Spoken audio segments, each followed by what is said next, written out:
मदद, हेल्प, ये एक ऐसी चीज है जिसको कभी कोई मना नहीं कर सकता। ये एक ऐसी चीज है जो हर कोई किसी की करना चाहता है, लेकिन कभी कभार वो नहीं कर पाता। कोई आपसे जब मदद मांगे आप इनकार नहीं कर सकते इंसानियत के खातिर, लेकिन कभी कभार यही एक ऐसी चीज होती है जो आपको फंसा देती है। हर वक्त लोग ये चीज कहते हैं कि दूसरों का देखने से पहले अपने आप की जिंदगी में झांक कर देखो कि आप सही हो कि नहीं हो, या फिर आप जिस जगह पे अभी खड़े हो क्या वो इलाका सही है कि नहीं है, वो जगह सही है कि नहीं है, क्या आप किसी की मदद करने के औकात में हो या ना हो। ये जो आज की मैं आपको कहानी सुनाने वाला हूँ ये कुछ इसी से मिलती जुलती है कि एक इंसान ने किसी की मदद करी और वो वहां पे फंस गया, एक ऐसे रास्ते पे पहुंच गया वो मदद करते करते कि वहां से वो कभी वापस लौट ना सका। शायद वो वक्त ही ऐसा था, शायद वो जगह ही ऐसा थी, शायद ये शायद वो, लेकिन ये कहानी एकदम पुख्ता है। ये कहानी है मुंबई की मड आइलैंड की। एक ऐसी जगह है जहाँ पे हर रोज लोग जाते हैं, सुबह में जाते हैं, दोपहर में जाते हैं, शाम को जाते हैं, रात को भी जाते हैं। रात में भी जाने में कोई वहाँ पे दिक्कत नहीं है, आप जा सकते हो, इट्स अ टूरिस्ट स्पॉट। लेकिन वक्त एक ऐसी चीज है जो आपको अंदाजा भी नहीं होगा और वहाँ पे कुछ ऐसी पैरानॉर्मल चीजों के वक्त में आप घुस जाओगे जिससे आप वापस कभी लौट नहीं पाओगे। वो जगह, वो वक्त एक ऐसी चीज है जिसपे एक इंसान ने एनकाउंटर किया मड आइलैंड के उस पैरानॉर्मल एंटिटी के साथ, जिसके बारे में अभी हम लोग बात करने वाले हैं। So guys, welcome back to my new horror series which is the Mumbai horror story series, जहाँ पे मैं कहीं पे भी आर्य कॉलोनी की बात नहीं करूंगा या फिर कोई ऐसी घिसी पिटी पुरानी कहानियों के बारे में नहीं बात करूंगा जो कि आपने ऑलरेडी सुनी हुई है। ऐसी कहानियां मैं आपको सुनाऊंगा जो आपने कभी नहीं सुनी। ऐसी कहानियां मैं आपको सुनाऊंगा जो कि शायद से आपकी रातों की नींद खराब कर सके। ऐसी मैं आपको कहानियां सुनाऊंगा जिसका जो अंत है वो आपको खुद को नहीं पता होगा कि इसका अंत क्या है, क्या निकला है इसका अंत। एकदम अनप्रेडिक्टेबल स्टोरी। एंड अभी हम लोग ये वाला वीडियो शुरू करेंगे, लेकिन वीडियो शुरू करने से पहले ऐसे ही और horror, mysterious and historical videos देखने के लिए सब्सक्राइब कर दीजिए इस चैनल को। अब ये कहानी शुरू होती है। सो गाइस, कहानी कुछ इस तरीके से है। मुंबई के कांदिवली इलाके में एक लड़का रहा करता था, उसका नाम था विपिन। अब विपिन की उम्र कुछ 26-27 साल की थी एंड इसके अभी घर वालों की बात सुनाता हूँ। एक दिन ये ऐसे बैठा हुआ था अपने घर पे, इसके घर वाले आए, उसको कहा कि देख बेटा, हमें पता है कि तू पेशे से एक डॉक्टर है, तुझे कभी कभार आधी रात को भी अपने पेशेंट को विजिट करने को जाना पड़ता है, क्लिनिक छोड़ के भी तुझे जाना पड़ता है, घर छोड़ के भी तुझे आधी रात को जाना पड़ता है।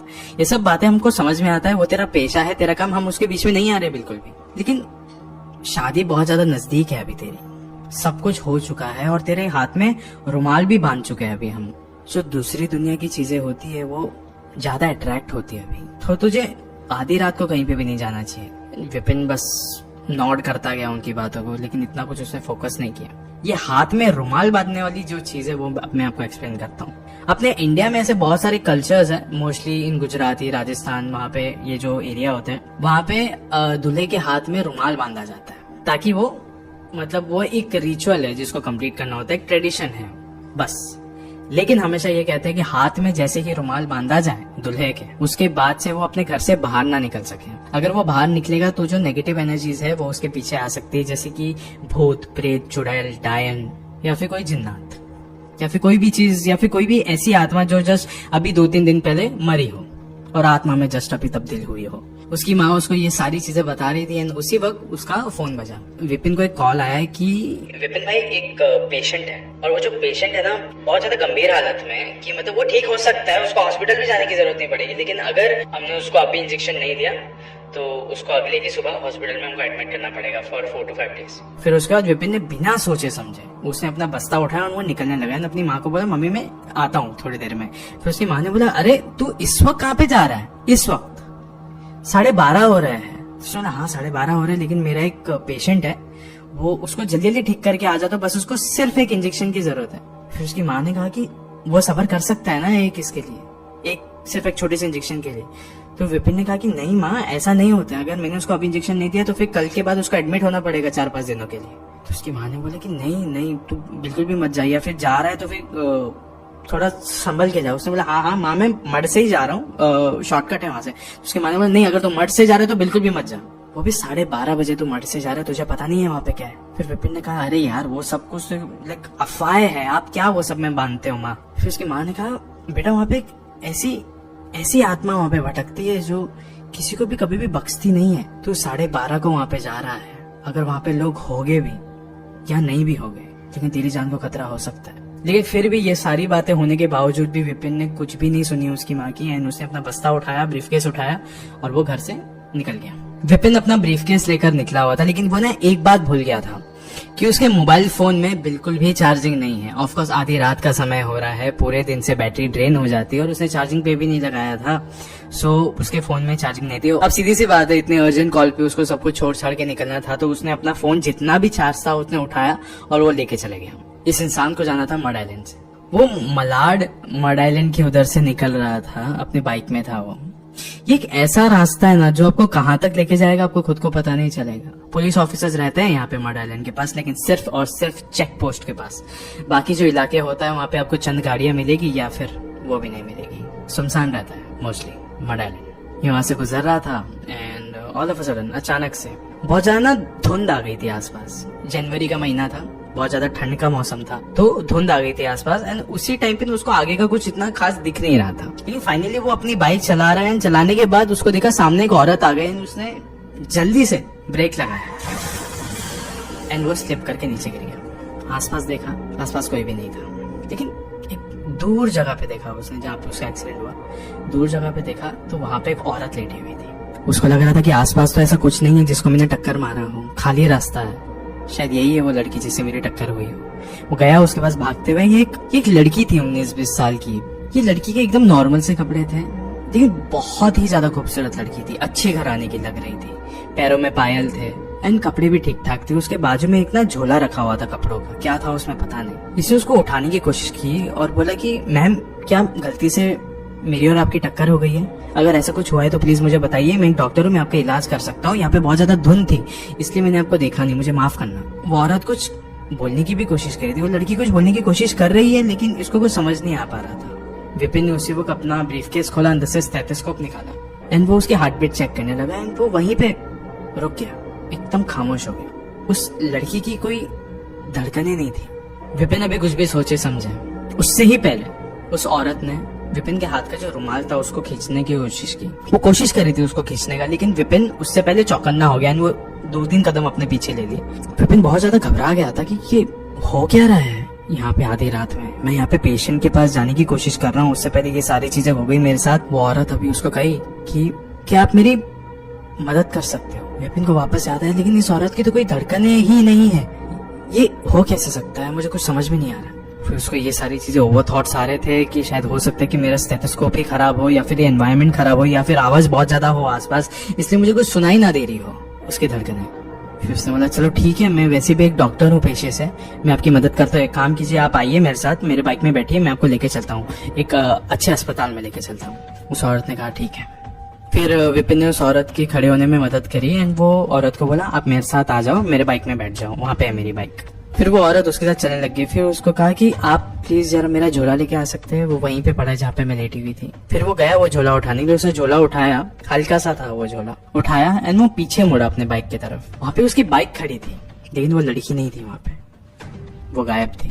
विपिन एकदम ही शॉक हो गया था ये सब कुछ देख के कि अभी थोड़ी देर पहले तो वो लड़की यहीं पे थी, अभी वो कहाँ गई? विपिन ने देखा कि अभी भी उसके हाथ में वही वाला झोला है। उसने बोला कहीं ये इसके अंदर कुछ ऐसा अलग चीज तो नहीं है, कोई ऐसी चीज तो नहीं है जिससे मैं प्रॉब्लम में आ सकूं, कि कोई लीगल इशू में पड़ सकूं। मैं पहले देखता हूँ कि इसके अंदर क्या है। उसने वो झोला उठाया, खोला एंड देखा तो अंदर कुछ भी नहीं था, सिर्फ कपड़े थे। और कपड़े क्या थे?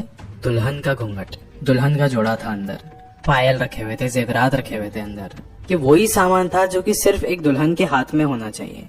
उसने फिर सोचने लगा कि ये सारी चीजें क्या हो रही है मेरे साथ, मेरे को जल्दी से जल्दी उस पेशेंट के घर पे पहुंचना था, ये सारी चीजें हो रही है, वो बहुत ज्यादा तकलीफ में होगा शायद पेशेंट, मुझे यहाँ से निकलना चाहिए।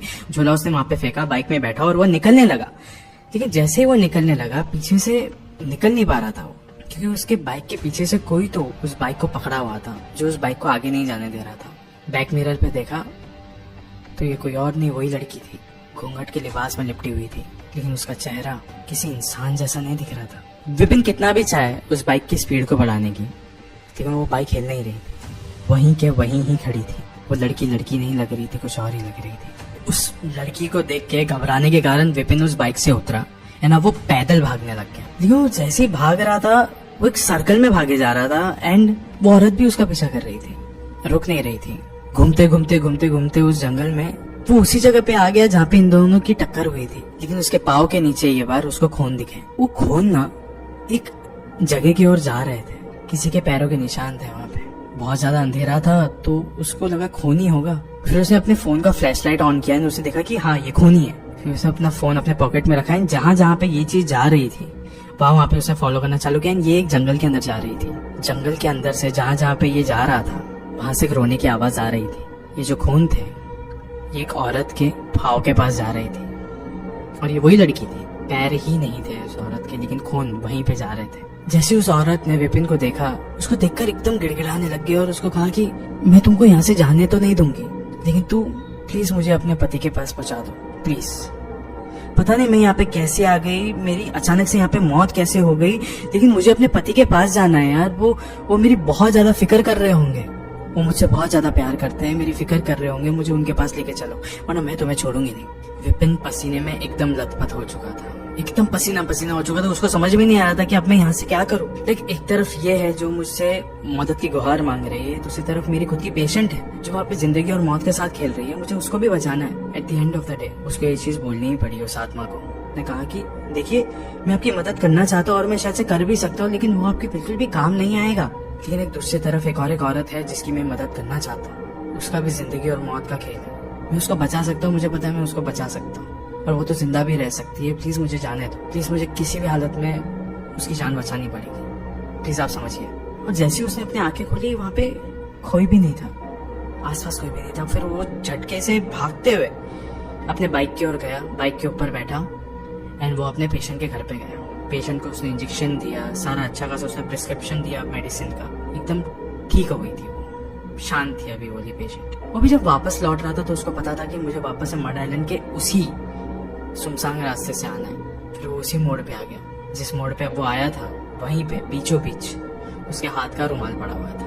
मुस्कुराते हुए उसने वो रुमाल उठाया, अपने हाथ पे बांधा और वहां से निकल रहा था। वो जैसे ही वहां से निकला उसने बैक मिरर पे देखा, बैक मिरर पे उसको वही लड़की दिखी, दुल्हन के जोड़े में लिपटी हुई, वहीं पे खड़ी थी बीचों बीच, इसको देख रही थी जाते हुए। गाइस अभी ये वाली तो कहानी खत्म होती है, लेकिन मैं आपको एक बात कहना चाहूंगा कि मलाड के मड में आज भी एक ऐसी दुल्हन है जो वहाँ पे भटकती है। उसकी मौत किस कारण से हुई थी वो तो किसी को भी नहीं पता, लेकिन आज भी जो भी वहां से गुजरता है एकदम आधी रात में, जब वहां पे आसपास कोई भी नहीं होता है, रास्ता एकदम सुनसान होता है, तो ये मदद की गुहार लगाती है रोते रोते। जो भी उसकी मदद कर ले या ना करे, ये उसको परेशान तो करती है, लेकिन कभी कभार छोड़ भी देती है जिंदा। लेकिन उसके मदद के गुहार में सिर्फ एक ही चीज होती है कि मुझे बस अपने पति के पास पहुंचा दो। वो मुझसे बहुत ज्यादा प्यार करता है, मुझे अपने पति के पास पहुंचा दो, वो बहुत ज्यादा फिक्र कर रहे होंगे मेरी। काफी इमोशनल सी चीज है, लेकिन गाइस जो भी इमोशन है ये आ रहा है एक प्रेत आत्मा की तरफ से। अगर आपका इसके साथ एनकाउंटर होगा तो फिर आप क्या करोगे, प्लीज मुझे कमेंट्स में बताना। अभी वीडियो अंत होने से पहले ना मैं आपको एक बात कहना चाहूंगा, चाहे आप एक ही इलाके में 1000 बार जा रहे हो, लेकिन वक्त बहुत ज्यादा मैटर करता है, समय। अगर आप उसी समय पे एक ऐसी जगह पे जा रहे हो जहाँ पे एक समय पर एक इंसान की मौत हुई हो, तो वो इंसान आपको वहाँ पे दिख सकता है, उसके चांसेस बहुत ज्यादा हो सकते हैं। क्योंकि मैं यही मानता हूँ कि अगर कोई भी आत्मा है आप उसको उसी वक्त देख सकते हो जब आप उसकी मौत का टाइमिंग मैच करते हो। तो ये दुआ करो कि ऐसा कभी भी ना हो, क्योंकि इलाके इंसान के नहीं होते आधी रात में, वो प्रेत आत्माओं के हो जाते हैं। शुक्रिया।